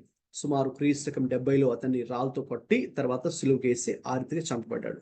ఇక తర్వాత యోహాను చాలా ఇంట్రెస్టింగ్ పర్సనాలిటీ. యోహాను విషయానికి వస్తే మరి అంటే ఆయన చనిపోవడము హతసాక్షిగా చనిపోలేదు, కానీ ఆయన చాలా భయంకరంగా ఒక బాగా పెద్ద పాత్రలో నూనె పోసి బాగా వేడి చేశారు.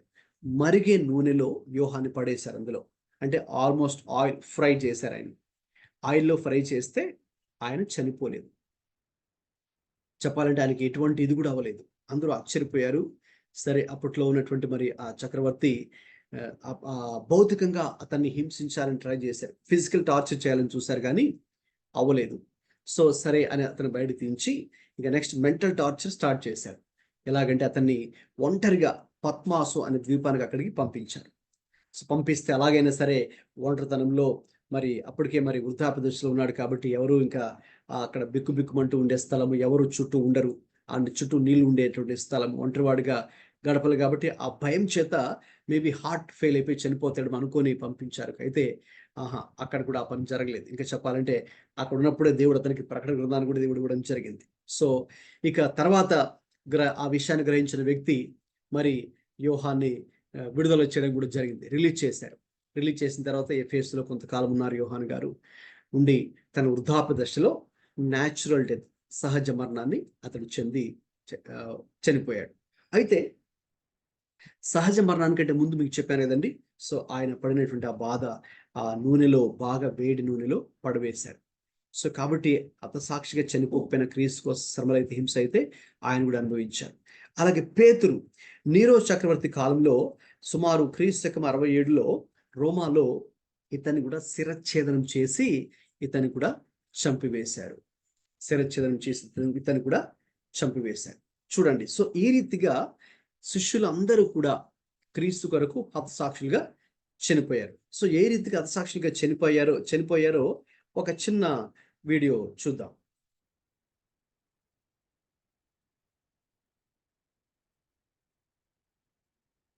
కనిపిస్తుందండి వీడియో? ఎస్ పాస్ గారు.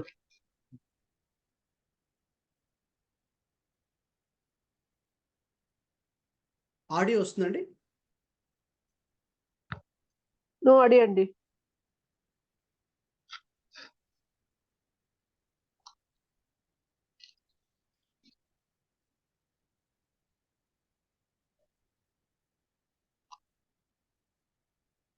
ఒక్క నిమిషం అండి. ఆడియో ఫుల్ ఉంది యాక్చువల్గా. ఆడియో రావట్లేదు.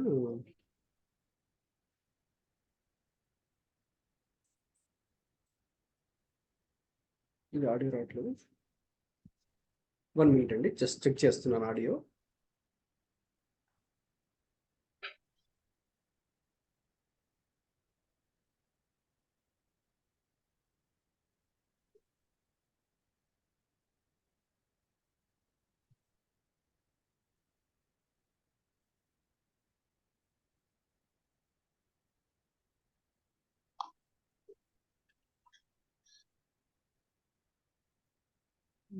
ఫుల్ ఉంది కదా.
Pastor, no audio.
హలో, ఇప్పుడు వినిపిస్తుందండి?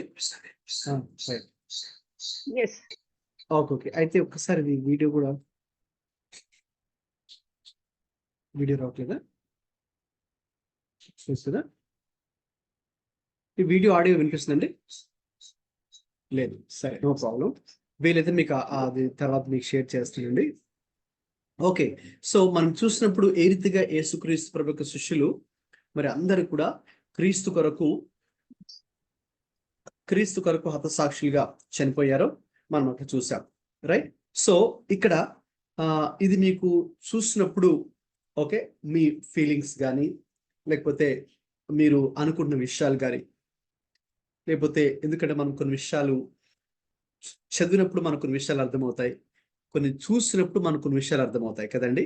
కోర్స్ ఆడియో అది మనకి క్లారిటీ లేకపోయినా అది అట్లీస్ట్ ఇక్కడ మీకు వివరించాను కాబట్టి ఏ రీతిగా 12 శిష్యులు, అఫ్ కోర్స్ ఇక్కడ పౌలు కూడా కలిపాము. సో 13 మంది కూడా క్రీస్తు రక్తసాక్షులుగా చనిపోయారో దాని విషయమై ఓకేనండి. మీ ఆలోచనలు ఏంటో ఎవరైనా షేర్ చేసుకోవాలనుకుంటే మీరు ఇప్పుడే షేర్ చేసుకోండి, మైక్ ఆన్ చేసుకొని. యేసుక్రీస్తు ప్రభువు యొక్క శిష్యుల మరణం గురించి, ఏ రీతిగా రక్తసాక్షులుగా చనిపోయారో దాని గురించి మీ ఆలోచన, మీ తలంపు పంచుకోండి ఎవరైనా త్వరగా.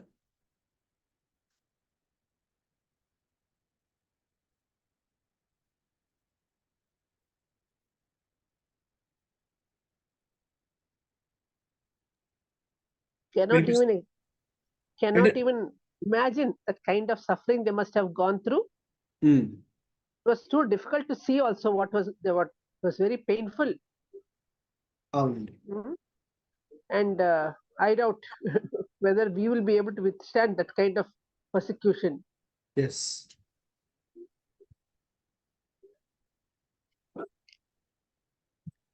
అవునండి.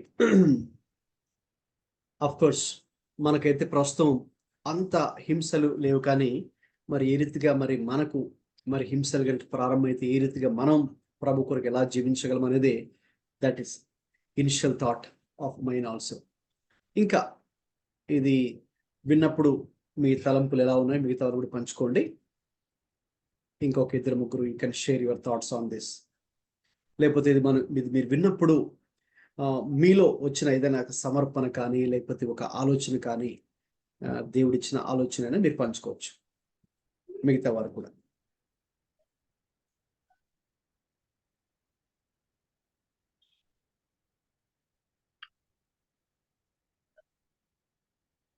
ఇంకొక థాట్ ఏంటంటే పాస్టర్ గారు, చెప్పండి. నా గురించి జీసస్ ఇంత శ్రమ అనుభవించారు, మరి చిన్న చిన్న దానికే నేను అప్సెట్ అవుతాను, క్వశ్చన్ చేస్తాను ఎందుకు దేవాన్ని. బట్ జీసస్ ఎప్పుడు అడగలేదు అలాగే ఎందుకు అని. నేను సరళ చేసిన పాపంకి నేను ఎందుకు ఎక్కాల సిలువ అని ఎప్పుడు అడగలేదు తను. కాబట్టి అదే అనుకున్నమాట, వీళ్ళు కూడా ఈ డిసైపుల్స్ కూడా యేసు ప్రభుతో ఉండి ఆయన సహవాసంలోని ఆయన ఫ్రెండ్షిప్ లోని ఆయనతో తిరిగి వాళ్ళు కూడా నేర్చుకుని they have exemplified through they deaths. మరి ఇన్ని ఇయర్స్ మరి నేను దేవుడితో ఉండి నేనేంటి నేర్చుకుంటున్నాను, what kind of sacrifice can I give in my life అని అది థాట్ వచ్చిందండి. అవునండి, అవును. మీరు అన్నట్టుగా గమనించండి, అందరూ కూడా వీరందరూ కూడా వారిని చంపుతున్నప్పుడు చూడండి, ఎవ్వరు కూడా వాళ్ళు పారిపోవడం కానీ ఏమి చేయలే. ఒకదో వాళ్ళు కూడా సరెండర్ అయిపోయారు. సో ఎందుకంటే ఇది వారు ప్రభులో అది చూశారు కాబట్టి కదండి. ప్రభువుని వారు కూడా అరెస్ట్ చేసినప్పుడు అక్కడ నుంచి అన్యాయమైన తీర్పులు ఆయన మీద తీర్పు తీర్చి మరి ఆ రీతిగా ప్రభుని సిలువేసినప్పుడు ఏ రీతిగా అక్కడ ఉన్నటువంటి రోమా సైనికులు కానీ అక్కడున్న వారందరూ కూడా అతన్ని గాయపెట్టినప్పుడు, మరి అతన్ని పొడుస్తున్నప్పుడు, తల మీద ముళ్ళ కిరీటం పెట్టి కొడుతున్నప్పుడు, మరి కొరడాలతో కొడుతున్నప్పుడు మనకు తెలుసు ఆ యొక్క క్రాస్ సీన్స్. ఓకే, మీరు చూస్తుంటారు కాబట్టి ఆ వీడియోస్లో ఏ రీతిగా ప్రభు తనను తాను మరి వదకు మరి తీసుకురాబడినటువంటి గొర్రె ఏ రీతిగా తనను తాను యజమానుడికి అప్పగించుకుంటుందో ఆ రీతిగా ఆయన అప్పగించుకున్నారు మనందరి కొరకు. అది ఈ శిష్యులు గమనించారు కాబట్టి వారు కూడా ఇక వారి వంతు వచ్చినప్పటికీ వాళ్ళు కూడా ఆ రీతిగా తమ ప్రాణాలు క్రీస్తు కొరకై సమర్పించారు. ఒకసారి ఎవరైనా మైక్ ఆన్ చేసుకుని చదవండి. తిమోతి రాసిన 2వ పత్రిక 3వ అధ్యాయము 12వ వచనం. తిమోతికి రాసిన 2వ పత్రిక 3:12. దీంతో నేను క్లోజ్ చేస్తున్నాను, టైము అయిపోయింది. చదవండి ఎవరైనా. 2వ తిమోతి పత్రిక 3:12 అండి.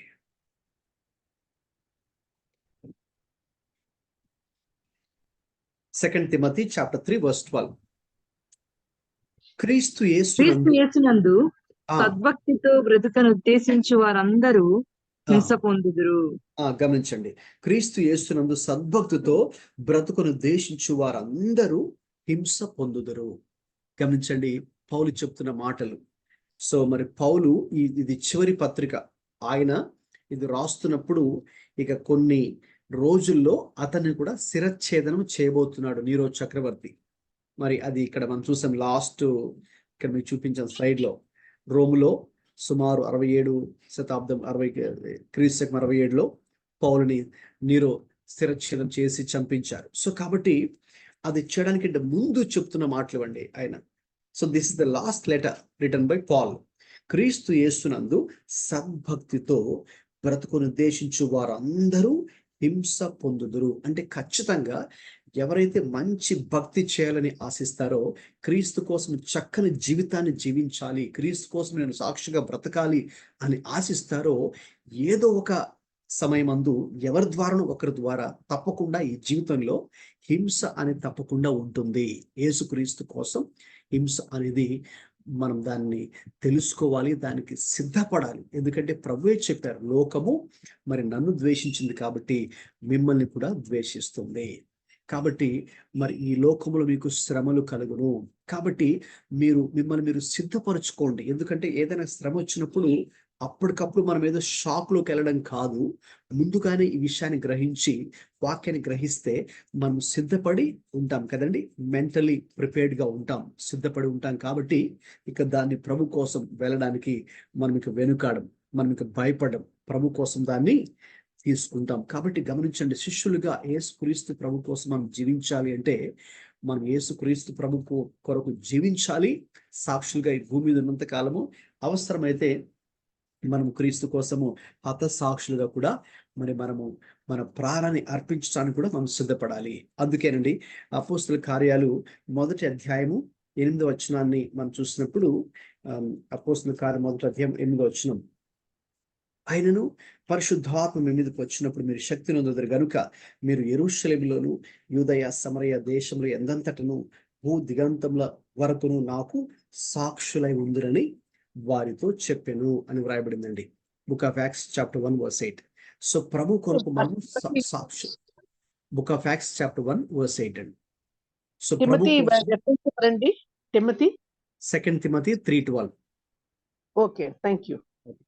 సో ప్రభు కొరకు సాక్షులుగా ఉండాలని ఆయన కోరుకుంటున్నారు. వాస్తవంగా ఇక్కడ సాక్షులు అనే పదం ఉంది కదండి, ఇది మూల భాషలో గ్రీక్లో చూస్తే మార్టూరియోన్ అనే వర్డ్ వాడారు. దాని అర్థం ఏంటంటే హతసాక్షులు. ఆ మార్టూరియోన్ అనే వర్డ్ నుంచి మనకు మార్టైర్ అని ఇంగ్లీష్ వర్డ్ వచ్చింది. సో కాబట్టి దాని అర్థం ఏంటంటే తప్పకుండా ఎవరైతే యేసు ప్రభు కొరకు జీవించాలని సాక్షులుగా ఉండాలని ఆశిస్తారో, యాక్చువల్గా దాని అర్థము సాక్షులే ఉందురని కాదండి, హతసాక్షులై ఉందరు అని అర్థం. కాబట్టి అది మనం ప్రభు కొరకు అన్ని పరిస్థితులు ఎదుర్కోవడానికి సిద్ధంగా ఉండాలి. ఎందుకంటే ప్రభు మన కోసం ఆయనే శ్రమపడి తనను తాను అప్పగించుకున్నారు. కాబట్టి మన జీవితాన్ని కూడా మరి అవసరమైతే నేను అదే ప్రార్థిస్తూ ఉంటాను, ప్రభువా మరి నేను నా జీవితాంతం మీ కొరకు నేను సాక్షిగా బ్రతకాలి, అవసరమైతే హతసాక్షిగా కూడా నేను మీ కొరకై నా ప్రాణాన్ని అర్పించడానికి కూడా మరి నేనైతే సిద్ధంగా ఉన్నాను అని కూడా నేను ప్రభుతో మరి కొన్ని సందర్భాల్లో అటువంటి ప్రార్థన కూడా చేస్తూ ఉంటాను. రైట్. సో కాబట్టి మనకు టైం అయింది కాబట్టి మనకి ముగించుకుందామండి. ఈరోజు ఆ యొక్క శిష్యుల ఎంపిక అనే ఒక అంశాన్ని మాత్రమే మనం ఈరోజు అధ్యయనం చేశాము. వచ్చే వారం మిగతా అంశాల్లోకి వెళ్దాము. అయితే ఇది చాలా ప్రాముఖ్యమైనది. ప్రభు ఒక విధంగా చెప్పాలంటే ఆ రోజు ఆ శిష్యులు ఎన్నుకున్నారు, ఈరోజు ఆయన మనల్ని ఎన్నుకున్నారు. మనము ఆయనకు శిష్యులు, మనము ఆయనకు ప్రియులు, మనము ఆయనకు కుమారులు కుమార్తెలు. కాబట్టి ఇక ఆయనతో మనం సహవాసం చేస్తూ, ఆయన పని చేస్తూ, ఆయన కొరకై జీవిస్తూ, సాక్షులుగా ఉంటూ, అవసరమైతే హతసాక్షులుగా కూడా ఉండడానికి మనం సిద్ధంగా ఉండాలని ప్రభు ఈరోజు మాట్లాడుతున్నారు. కాబట్టి దేవుడు మనందరికీ అటువంటి కృపను దయచేయను గాక. మరి నేను ప్రార్థన చేసి ముగించడానికంటే ముందుగా ఎవరైనా మీరు ఏదైనా ఒక తలంపు ఆలోచన పంచుకోవాలనుకుంటే ఈ రోజు నేర్చుకున్న వాటిలో నుంచి మీరు పంచుకోవచ్చండి, మీకు అవకాశం ఇవ్వబడుతుంది. ఈరోజు విన్నటువంటి వాక్యంలో నుంచి, ఈ యొక్క బైబిల్ స్టడీలో నుంచి మీరు ఎవరైనా ఏదైనా పంచుకోవాలనుకుంటే పంచుకోవచ్చు. లేదనుకుంటే మరి మనము ప్రార్థన ముగింపు ప్రార్థన ఆశీర్వాదంతో సెలవు తీసుకుందాం. ప్రార్థన చేసుకుందామండి. ప్రేమగల తండ్రి, మహాపరిశుద్ధుడా, ఈరోజు ప్రభు యొక్క బైబిల్ స్టడీ క్లాస్లో మీరు మాతో మాట్లాడినందుకు మీకు స్తోత్రం చెల్లిస్తున్నాం తండ్రి. నాయనా మరి ఇదిగో మీరే ఆ శిష్యులను ఎంపిక చేసుకున్నారు ప్రభువా, మీతో ఉండుటకు, మీతో సహవాసం చేయుటకు, మీ రాజ్య సువార్త ప్రకటించుటకు, అలాగే మీ పక్షంగా తండ్రి అయా ఆ యొక్క స్వస్థతలను కూడా జరిగించి ప్రజలను మీ చెంతకు నడిపించడానికి వారిని ఎంపిక చేసుకున్నారు. అయితే వారిలో ప్రభువా ఎన్నో బలహీనతలు, ఎన్నో లోటుపాట్లు ఉన్నాయి. అయితే ప్రభువా మీరే వాటిని సరిచేస్తూ, వారిని సహిస్తూ, వారిని భరిస్తూ, వారిని తర్ఫీదు చేస్తూ ప్రభువా వారిని ఒక పరిపక్వత స్థాయికి ఒకానొక రోజును తీసుకుని వచ్చారు తండ్రి. ఇదిగో పునరుత్థానం తరువాత, అలాగే పెంతెకోస్తు యొక్క అనుభవాన్ని పొందుకున్న తర్వాత కూడా వారు ఇదిగో చాలా అద్భుతంగా మార్చబడ్డారు. క్రీస్తు కొరకే సాక్షులుగా బ్రతికారు. చివరికి అందరూ కూడా యేసుక్రీస్తు కొరకే హతసాక్షులుగా చనిపోయి ఉన్నారు తండ్రి. తమ ప్రాణాలని మీ కొరకు అర్పించి ఉన్నారు.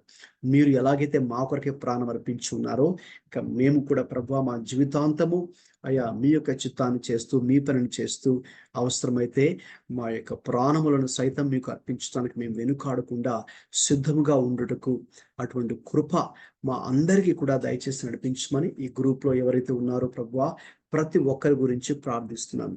ప్రతి కుటుంబం గురించి ప్రార్థిస్తున్నాను. ప్రతి ఒక్కరికి ఉన్న ప్రార్థన అవసరాల గురించి ప్రార్థిస్తున్నాను తండ్రి. ప్రతి ఒక్కరిని మీరే దర్శించమని, నడిపించమని, సహాయం దయచేయమని, మీ యొక్క వాక్యంలో, ప్రార్థనలో, సహవాసంలో, ఆత్మీయతలో ప్రతి ఒక్కరిని బలపరచమని, స్థిరపరచమని తండ్రి.